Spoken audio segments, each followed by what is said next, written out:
Victor, Korean President Lee visits the United States next week for a state visit.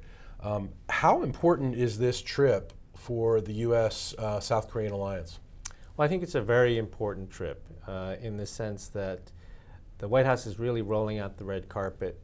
We haven't had a South Korean president come to Washington for a state visit in quite some time, probably going back to Kim Dae-jung. And I think one of the reasons that the White House is doing this is they really see the ROK as a stand-up ally, not just on the peninsula with regard to issues in the region of Asia, but in the global sphere as well. I mean, Korea has been an unexpected but actually very important player on issues like climate change, in Afghanistan, on anti-piracy, global financial recovery. They've really been a stand-up player, and given the difficulty in cooperating with China, and given the things that have happened in Japan that have caused Japan to focus inward, Korea's kind of really come up as a real stand-up ally, a representative, if you will, of Asia for the United States in the world. And I think that's one of the reasons why this visit is coming when it's coming.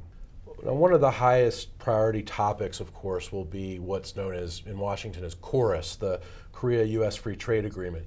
Do you think Presidents Obama and Lee can finally secure passage, or are there other outstanding barriers in the Congress that are just too much in the way? Well, I think, you know, the optimistic scenario is that they can secure Congress's commitment to passage of KORUS before or during President Lee's visit.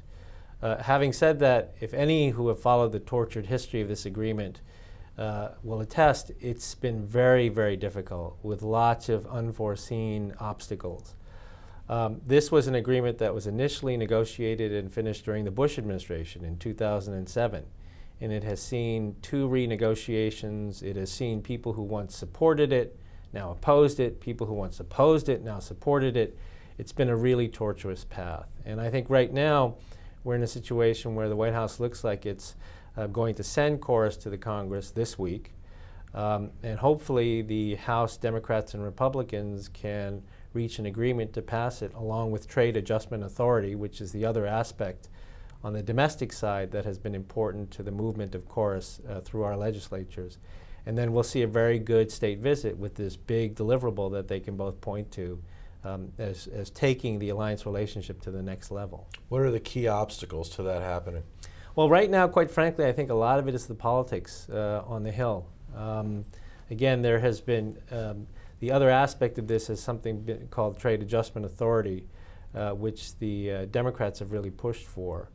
And this was passed in the Senate last week.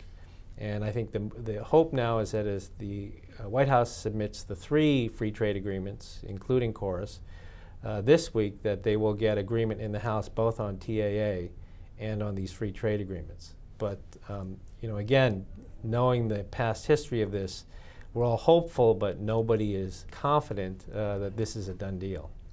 Victor, in addition to the free trade agreement, what else is on the table to boost economic cooperation between the 2 nations?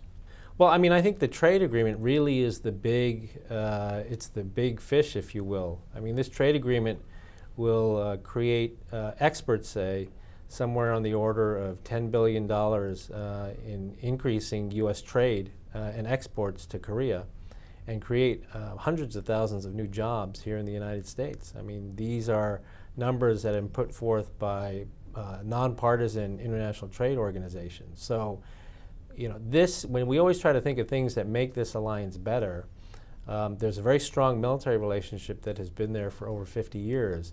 And the big question was, how do you push this to the next level? And KORUS really is what does it. This is, you know, the largest bilateral free trade agreement ever negotiated by the United States. It is the largest free trade agreement negotiated by the United States since NAFTA. So for both the United States and Korea, there's a lot riding on this, and it really is not just the springboard, but the entire next level of our economic relationship. You mentioned security issues. Now, security issues with Korea are always a high priority for the United States. Do you expect anything significant to come from this visit regarding the 6-party talks with North Korea? Right. Well, I think that, you know, ideally the big public deliverable from this summit would be the free trade agreement. But on the security side, I think what you would see are very quiet consultations that go on behind the scenes about how the two leaders want to bring the North Korea problem back to the negotiation table. I think both leaders over the past few months have been pretty clear that they are getting uncomfortable with what has been essentially 3 years of North Korean provocations without any diplomacy. And I think both sides want to get back to talks, but they want to do it in the right way and well coordinated between Washington and Seoul. So I think the behind the closed door conversation between these two leaders will be about six-party talks in North Korea. And then after that consultation, maybe we'll see further movement in the diplomacy. But this is undeniably one of the biggest issues when it comes to the Korean Peninsula and security in that region of the world. And so the two leaders will be very focused on it. Victor, thanks very much for your time. It's my pleasure.